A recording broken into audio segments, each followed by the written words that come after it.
He blocked me after 25 years of marriage. No explanation. No warning. One day his name just disappeared from my contacts.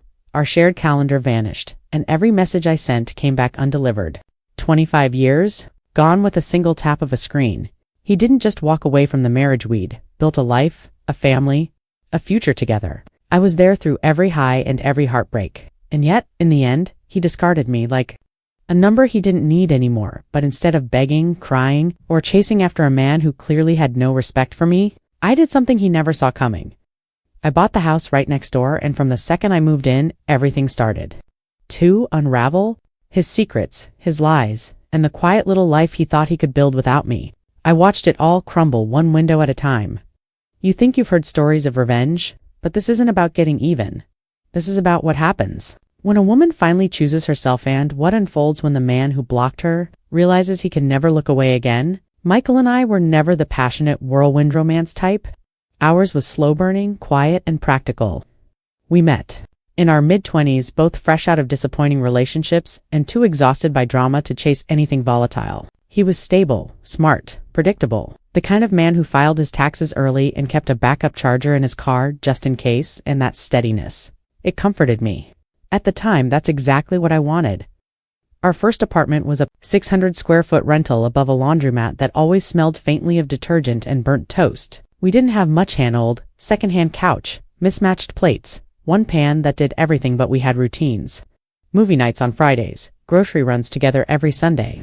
He brought home yellow flowers every other month, always saying he picked them because they looked like sunshine, and I held on to those small gestures like proof that even if we weren't fireworks, we were solid. We got married in a courthouse. No ring ceremony, no family gathering, just the two of us, standing before a judge, promising things neither of us fully understood yet. I remember the look in his eyes, not overflowing with emotion, but firm, like he had made a decision and intended to keep it. And I did too. Over time, we built more than just a marriage. We built a business, a home, and eventually a family. Michael had been working at a mid-tier tech firm, but hated taking orders. I, meanwhile, had dreams of opening a design studios, something I had studied for but never pursued. So we decided to take a chance. I gave up my savings and he quit his job. Together, we launched a small digital agency out of our garage. While he handled clients and code, I did the branding, proposals, and late-night invoices. We didn't hire employees at first. I was the secretary, the cleaner, the HR rep, and everything in between. Those early years were brutal. I remember boiling instant noodles in silence while Michael stared blankly at the screen, worried about making rent. But somehow, we got through it. One good client led to another, and within 5 years, we had a small team and a solid income. Our garage became a 2-story office suite, and our apartment, it transformed into a 4-bedroom home in a quiet neighborhood, where the sidewalks were lined with maple trees and kids rode their bikes freely. By the time our daughter Ella was born, we had already survived the worst storms, or so I thought. Parenthood changed us in ways neither of us could have predicted. I embraced it. Sleepless nights, endless feedings, the constant worry, I took it all in stride, fueled by love and caffeine. Michael, on the other hand, distanced himself. He loved Ella, of course, but there was always this wall between them, a stiffness, as if being a father was something he was still trying to understand, even years in, but I didn't dwell on it. I convinced myself we were just different types of parents. I filled in the gaps, handled the school meetings, packed the lunches, volunteered on field trips. I became the glue that held everything together. Whenever he got too quiet, too frustrated, too lost in his own head, I told myself it was just stress from work. He wasn't cruel, just distracted. Maybe tired. Maybe carrying burdens I couldn't see. Looking back now, I realize how many signs I ignored. How many late nights he spent at the office. How often he took his phone into the bathroom or stepped outside to take calls that couldn't wait. I told myself not to be paranoid. We'd been together for over 2 decades. Surely if something was wrong, he'd tell me. I believed that, right up until the day he stopped speaking to me at all. It started gradually. The good mornings faded.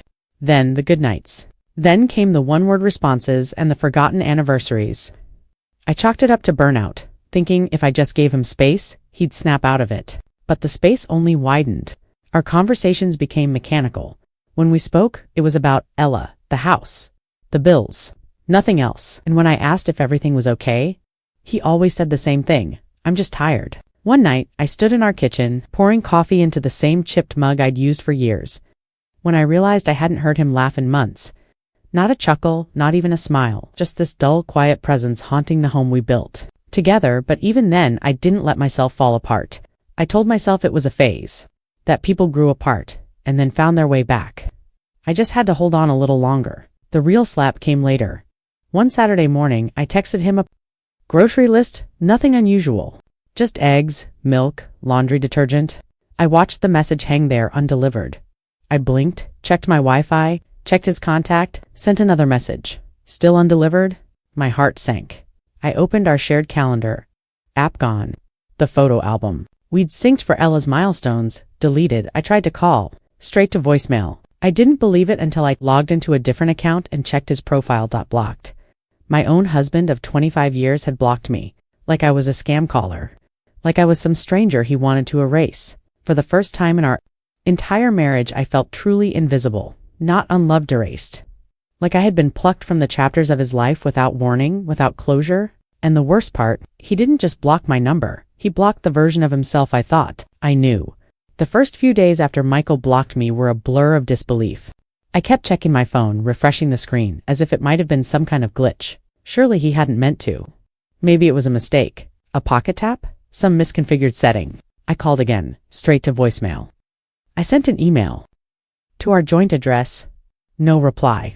The silence wasn't just loud, it was surgical. Like a clean cut with no explanation. I tried calling Ella, our daughter.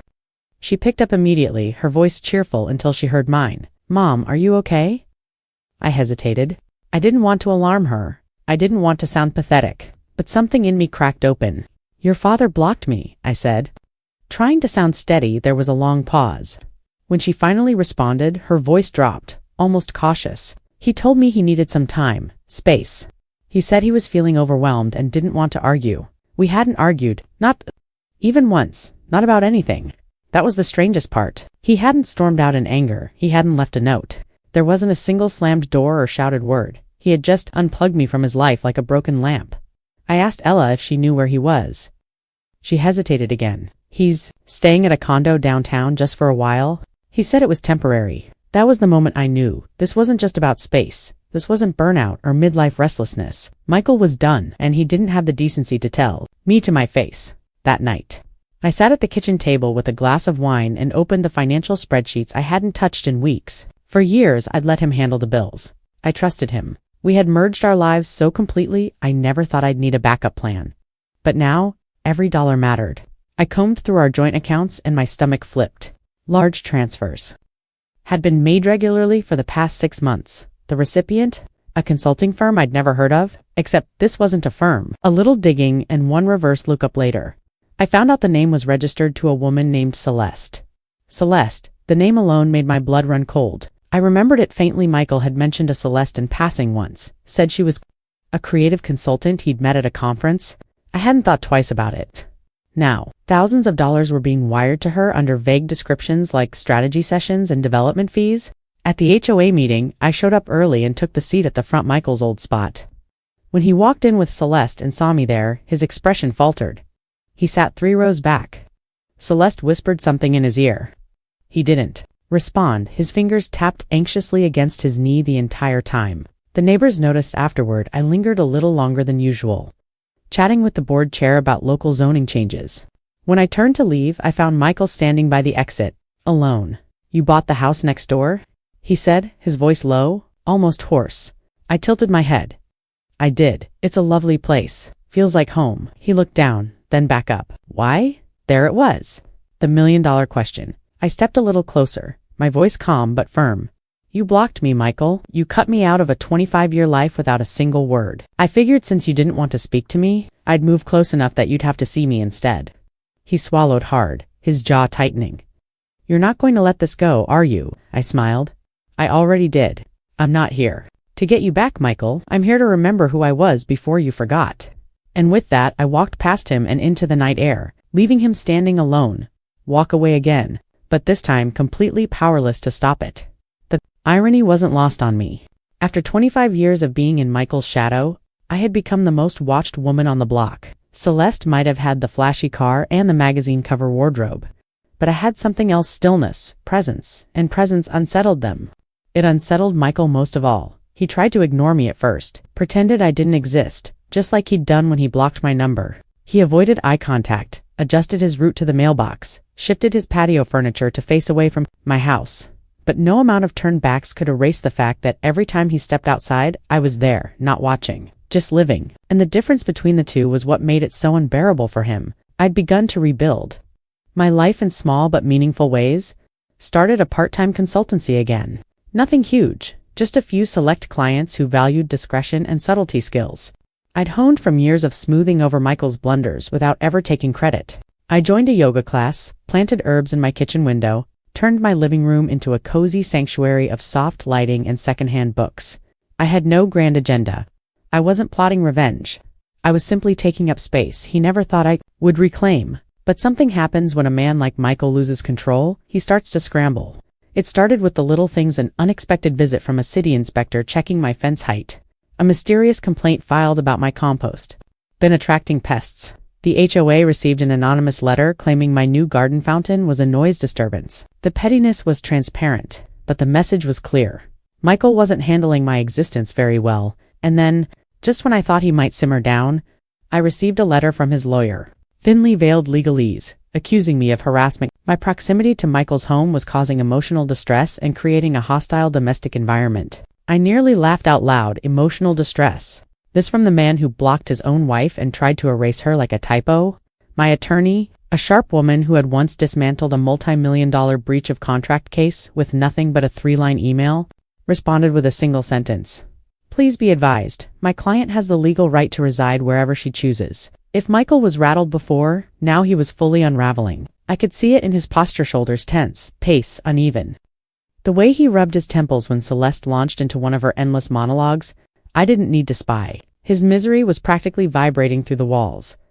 Celeste, meanwhile, had no idea how to manage a man mid-spiral. She came prepared. For a trophy wife: fantasy midday spa visits, fancy lunches, curated Instagram moments. But what she got instead was a man unraveling under the pressure of his own decisions. Haunted by the past he never properly buried. They argued more now. Loud, careless fights that echoed down the street late at night. Celeste had a screech when she was angry, a sharp, nails and glass kind of tone. I didn't sign up to live next to your ex-wife. I heard her scream once, loud enough for the entire block to pretend not to hear it. Another night it was Michael yelling this was supposed to be a fresh start. To which Celeste had replied with an ice cold, then maybe you should have started with someone new. I didn't gloat, not once. I had too much dignity for that. But I'd be lying if I said I didn't feel a quiet, poetic satisfaction watching the life he'd chosen unravel from the inside out. One morning I was trimming the hedges when she approached me, hair pulled back, sunglasses on, perfume trailing behind her like smoke. She walked up to my fence like she was bracing for war. I suppose you're enjoying this, she said, arms crossed. I looked up, blinked slowly. Enjoying what? Living. Here, watching us fall apart. You've made your point. Okay, you can stop now. I rested my shears. Celeste, I'm not doing anything. You two seem to be falling apart all on your own. Her lips twitched. She wasn't used to people speaking plainly to her. She glanced over her shoulder at Michael's house, then back at me. He's obsessed with you, you know? He doesn't talk about it, but I see it. Every time your lights turn on, he notices. Every time your car pulls out, he stares. He won't admit it, but you still live rent-free in his head. I didn't flinch. That's not my problem. She took a breath, like she was debating whether to say what came next. Then, softer, he talks in his sleep. Says your name sometimes. Last week he called me by it. During ... Well, during a moment, there it was. The crack. The slip. The part where her glittering mask slid just enough for me to see the insecurity. Beneath it, Celeste, I said gently, not unkindly. He's not in love with me. He's in love with the version of me he didn't appreciate when he had the chance. There's a difference. She stood there, stunned, probably expecting me to gloat, to fight, but I had no reason to. You wanted him, I said. And now, you have him? So maybe ask yourself why it feels like you're still competing with someone who's already let him go. She left without another word. Later that day, I spotted her loading suitcases into her trunk. Michael stood at the door, expression tight, arms folded. They didn't kiss goodbye, no hug, no glance back. She drove away like she'd been waiting for an excuse. For a while after, Michael tried to pretend he was fine, walked the dog a little more, smiled too hard at neighbors, but I saw through it. The house got darker, the blinds stayed drawn. And one day, his car sat in the driveway all weekend, unmoved. The man who blocked me to make me disappear was now hiding in plain sight, trying not to be seen, and every time he stepped outside, I was there, not watching, living. It was strange how quickly silence became familiar again. Not the kind that comes from being ignored. Like during those last few years of our marriage when Michael would bury himself in work and I became background noise in my own home, this silence was different. It wasn't a void, it was peace. For the first time in years, I wasn't waiting for someone to notice me, to respond, to ask me how I was feeling. I wasn't waiting for anything, and that terrified him. The change in Michael was almost immediate after Celeste left. He tried to play it cool at first, sweeping the porch more often, trimming his hedges with the same urgency he once reserved for business meetings, even making a show of saying hello to the neighbors. But there was a tension behind every movement. The same kind of strained performance I'd once perfected when guests came over and I had to pretend everything in our marriage was fine. He started sending signals. A small box left at my doorstep with no note, a crystal paperweight I once admired during a trip to Prague. A few days later, a grocery delivery arrived in my name, my favorite coffee, a brand I hadn't mentioned in years, but he somehow remembered. I called the store to confirm the sender, and sure enough, it was him. The man who couldn't say a single word to my face after blocking me had suddenly developed a desperate new language guilt by package. Then came the letter. It wasn't handwritten. Of course not. Michael was too controlled for that. It was printed perfectly formatted, like he was writing a resignation email to his own shame. He slipped it into my mailbox himself. No postage. I found it one morning while sorting through credit card statements and gardening catalogs. Rebecca, I don't expect forgiveness. I probably don't deserve it. But I need to say this. You didn't deserve what I did, blocking you, ... It was cruel. I didn't know how to end things, so I took the coward's exit. I thought I was doing us both a favor. It cleaned, but I see now how messy I made it. I've tried to make things work with someone else. It didn't, because no matter what I do, I keep seeing you in every corner of my life. You're still there. And not because I want to control you or chase you or win you back, but because somewhere along the line I forgot who you were, what you meant. And now that I'm alone, I remember Macaulay read it twice. Not because I didn't understand it the first time, but because I wanted to make sure I wasn't falling for the same voice that had lied so skillfully before. And when I finished, I folded it neatly and tucked it into the back of a kitchen drawer, not because I planned to keep it, but because it didn't matter enough to throw away. Later that week, I ran into him by accident. Or maybe it wasn't an accident. He was standing in the cereal aisle at the local store, holding a box of bran flakes like it held the meaning of life. I turned the corner and froze when I saw him, but I didn't retreat. I just kept walking. He noticed me immediately. You could see it in his posture. He tensed, then relaxed, then tensed again. He gave a slight, awkward wave. Hey, he said, like we were old coworkers who hadn't spoken in years. Michael, there was an awkward pause. Did you get the letter? I did. I meant what I said. I'm sure you did. He winced slightly. I know it doesn't change anything. No, it doesn't. I reached for a box of tea beside him and turned to walk away. He called after me. Rebecca, wait. I stopped. I miss you. There it was. Simple. Hollow. I turned back, keeping my voice calm. You missed the version of me that didn't leave. The woman who made your appointments, kept your calendar, cleaned your messes before you even saw them. But she's not here anymore. And the truth is, I don't miss you. He looked like he wanted to say something more, but I didn't give him the chance. I left. Outside, the air felt clearer, lighter. I walked back to my car with a sense of certainty that I hadn't known in years. That night, I poured myself a glass of wine and sat out on the porch, watching the stars. The street was quiet. The only sound was the hum of a distant sprinkler and the occasional rustle of wind through the leaves. And for a moment, I thought about how long I had been chasing closure. How many hours, days, months I had wasted begging for clarity that never came. But now I understood. Closure doesn't arrive as an apology. It's not a neatly folded letter or a dramatic monologue in a grocery store. It's a decision, a quiet one. I chose to move forward, and apparently, so did Michael, but not in the way he'd hoped. He started dating again, not Celeste this time.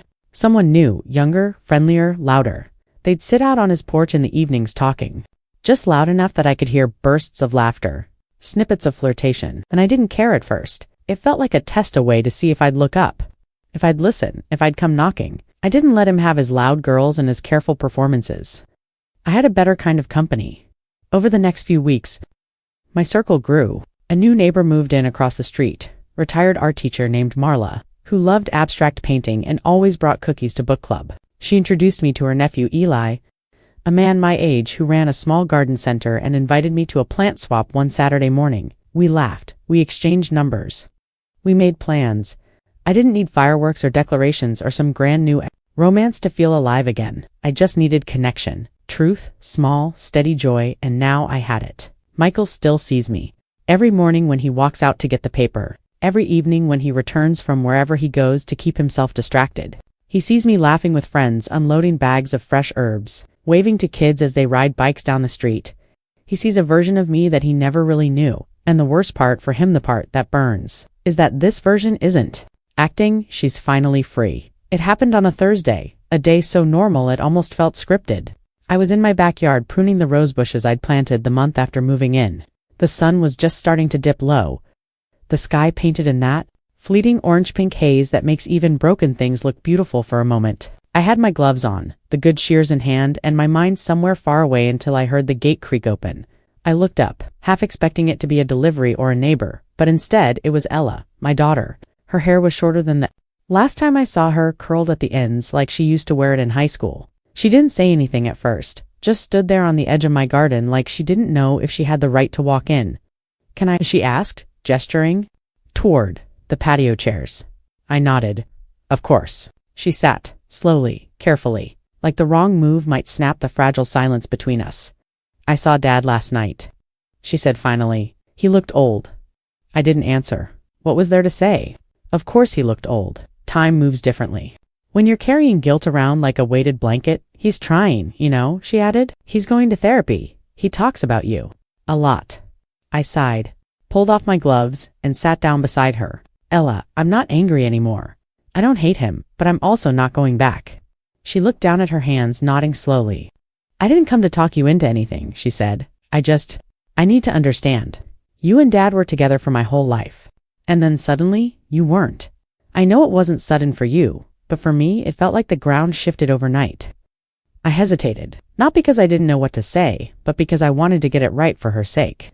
"Ella," I said, "your father left long before he physically walked out. He stopped seeing me. I became part of the furniture, reliable, quiet, always there, and I let it happen. I made excuses for it. I told myself it was enough." Her eyes welled up. "You shouldn't have had to." "No," I agreed, "I shouldn't have. But I stayed, not just for the sake of marriage, but because I loved him. I loved the idea of us. But love without respect, without presence, it's just sacrifice dressed up in nostalgia." She blinked rapidly, wiping her cheek. "I'm sorry I took his side at first. I didn't know what happened between you two. I just saw him hurting and wanted to protect him." I smiled softly. "That's what we do for the people we love, even when they're wrong." We sat there for a long while, the sun dipping lower, casting long shadows on the grass. "Can I ask you something?" she said suddenly. "Was there ever a moment, just one, when you thought about taking him back?" I thought about that for a beat. There had been moments of doubt, of course. Nights when the bed felt too big. Mornings when the silence felt less like peace and more like isolation, but regret. No, that had never taken root. "There were moments I missed the routine," I said. "But I never once missed the person he became." Ella stood, then, leaned down and hugged me so tightly. I had to catch my breath. "You're stronger than I ever realized." "No," I said quietly. "I'm just finally living for myself." After she left, I sat out a little longer, watching the lights flicker on in the neighborhood one by one. Michael's porch light came on, as it always did. A flickering, lonely bulb that buzzed faintly in the dark. And then came the inevitable. 2 weeks later, a letter arrived again. Not a typed one. This time it was handwritten. The envelope was sealed with wax. The way he used to seal notes to me when we first dated in college. It was a tactic one I knew well. Nostalgia as a weapon. I didn't open it. Instead, I slid it into a drawer in the hallway and returned to what I was doing, setting up a dinner table for 5. Marla was bringing her famous garlic bread. Eli had promised a bottle of wine. And I'd made lasagna from scratch for the first time in years. There would be music, candles, laughter. The next day, Michael saw them all leaving, heard the laughter, the clinking of glasses, the joy spilling out onto my little patio. I caught him standing by his window, watching. His silhouette was faint, but unmistakable, and I didn't look away. A week later, the for sale sign went up in his yard. It was poetic in a way. He had thought by blocking me, by discarding me, he could start over. Clean slate. New woman, new life. But he hadn't started anything. He'd only delayed the inevitable. The reckoning. He left me behind, but I didn't stay there. I moved forward. And now, with every dinner I hosted, every plant I repotted, every dance I danced on that ballroom floor with Eli, I stitched together a new version of my life. One not built on waiting or hoping or being chosen. It was built on presence, on joy, on honesty. So when the moving trucks came and Michael finally left for good this time, I didn't wave goodbye. I didn't even go to the window. Instead, I stood at my kitchen counter humming softly as I poured tea and smiled to myself. Because sometimes, the best revenge isn't loud or dramatic. It's quiet. It's graceful. It's living well when they thought you wouldn't. I didn't expect to feel anything when the moving trucks finally disappeared. In fact, I had imagined the moment so many times, how I'd watch the taillights fade down the street, how I'd sip tea from my favorite cup and smirk at the poetic justice of it all. But when it actually happened, I felt nothing. No triumph. No bitterness. Just an absence. A hollow spot on the street where his life used to linger like smoke. I stood by the window for a minute longer than I planned. The kettle whistling softly behind me. Then I turned away and went back to my breakfast like any other day. Because the truth was, I had already said goodbye to him a long time ago. Long before the first argument. Long before he blocked me without a word. Maybe even before the marriage ended on paper. Closure doesn't come with packing boxes. It comes when your heart stops waiting for an apology. And mine had stopped waiting a while ago. What came next surprised even me. With Michael gone, the air on our street felt lighter, like someone had opened a window that had been shut for decades. Neighbors who once avoided eye contact began stopping by more often. One of them, Alice from 4 houses down, brought over homemade jam as a housewarming gift, even though I'd been living there for months. "I just figured it's finally your house now," she said with a wink, and maybe it was. Not just the physical house, but the life inside it. I started making small changes, not dramatic ones, just things that made the space feel more mine. I painted the kitchen cabinets a warm sage green. I moved the bookshelf to face the window so sunlight would fall across the spines in the morning. I framed an old photo of myself, not with anyone else, just me, taken on a solo trip to Lisbon when I was 27, long before marriage and motherhood swallowed me whole. Eli noticed the changes too. One evening after dinner, as he helped me load the dishwasher, he glanced around the room and said, "It feels like you're finally expanding." I laughed. "Expanding, he said, rinsing a plate, growing to fit your own life. You've spent so long making yourself smaller to fit someone else's." The words settled in me like truth always does, soft at first, then loud in retrospect. He was right.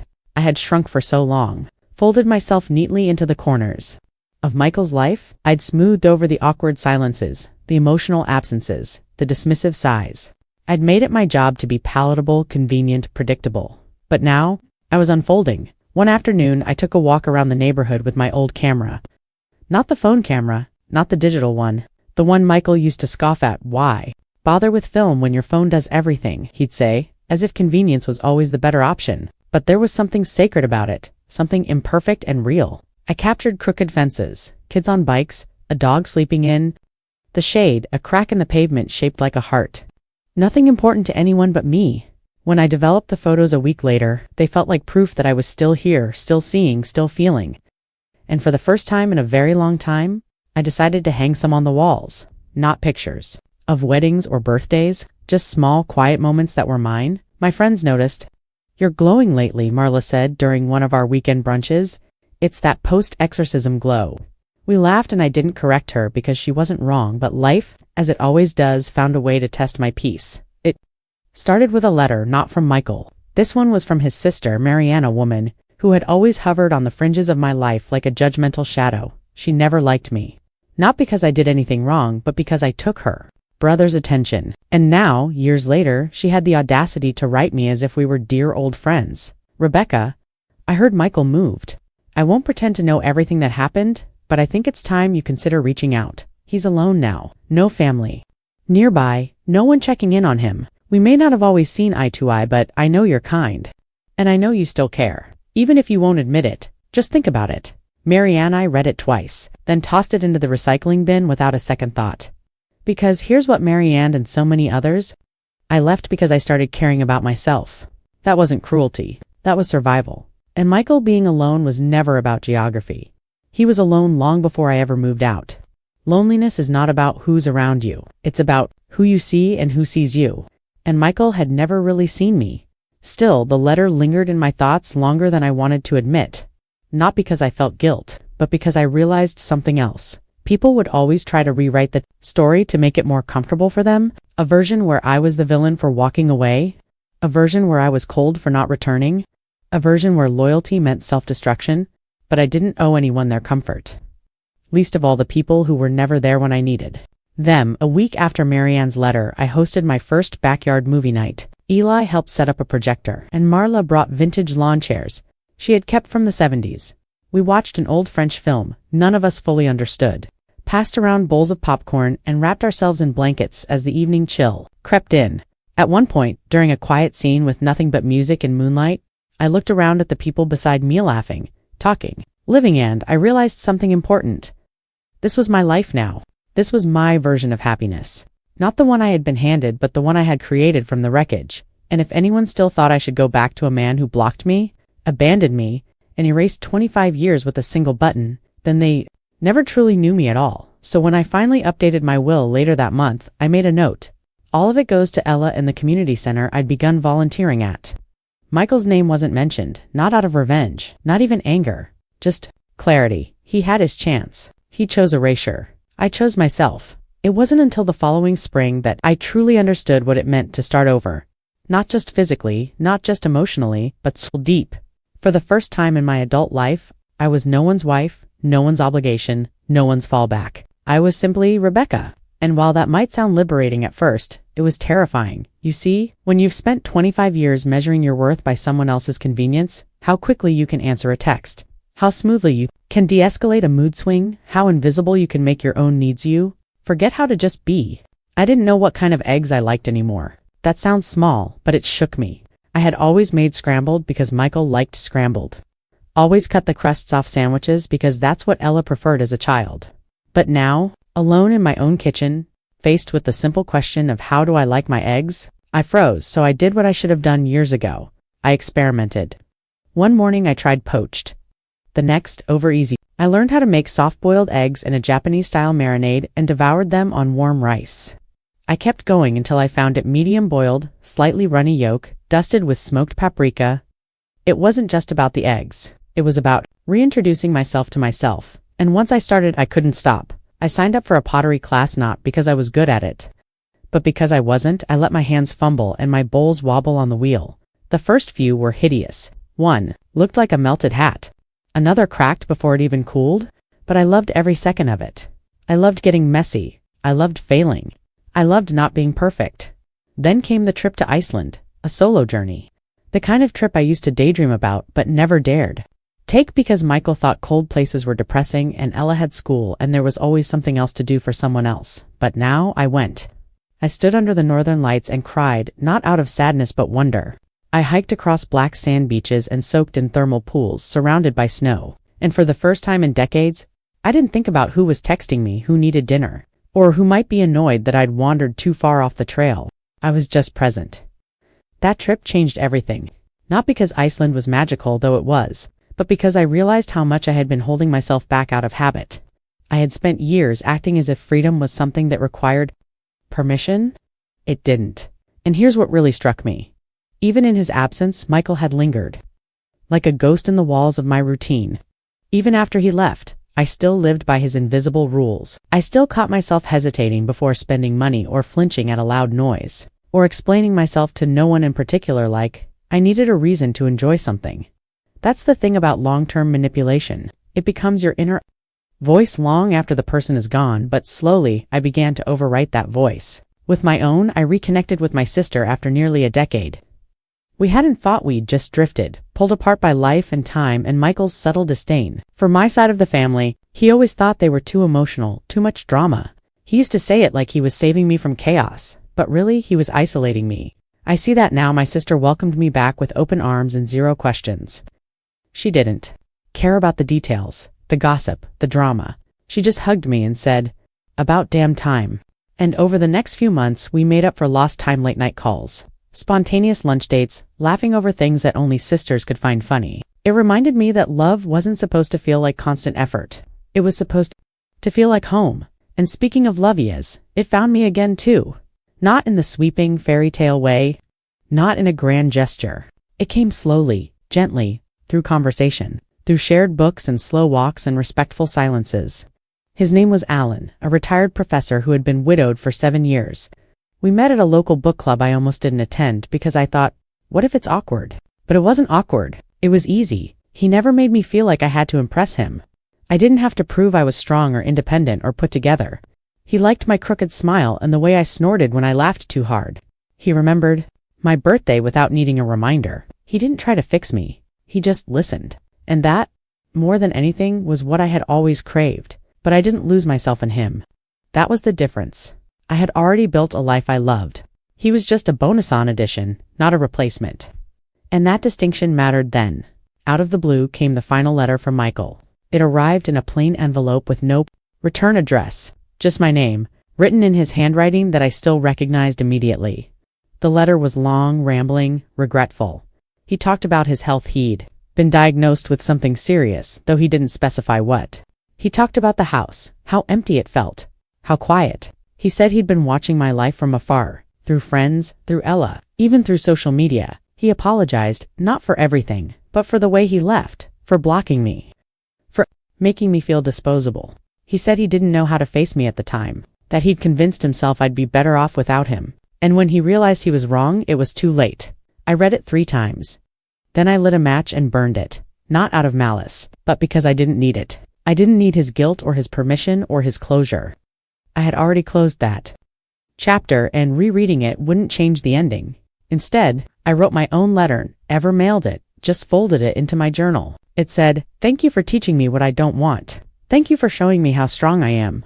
Thank you for leaving so I could finally return to myself." And with that, I let him go for good, because this was my life now. And I was finally the author of every page. I used to believe that endurance was love, that if you held on long enough, forgave enough, bent enough, you'd eventually be rewarded with peace. But I was wrong. Endurance is not love. Love doesn't ask you to disappear so someone else can thrive. Love doesn't mute your voice or shrink your dreams. And the hardest, most liberating truth I've ever learned is this: sometimes walking away isn't the end of your story. It's the beginning. In the aftermath of everything, after the blocked number, the betrayal, the house next door, the stares, the whispers, the silence, I discovered something I never thought I'd feel again: freedom. Not the reckless kind you chase in your 20s, but the sacred kind that comes from surviving the storm and realizing you don't owe anyone your suffering. I was done carrying the weight of someone else's comfort. I was done apologizing for existing, for having emotions, for needing more, and more found me. More joy, more color, more laughter that started deep in my chest and didn't need to be swallowed. More mornings where I woke up without dread. More people who saw merely saw beyond, didn't look away. For the first time in my life, I made decisions without flinching.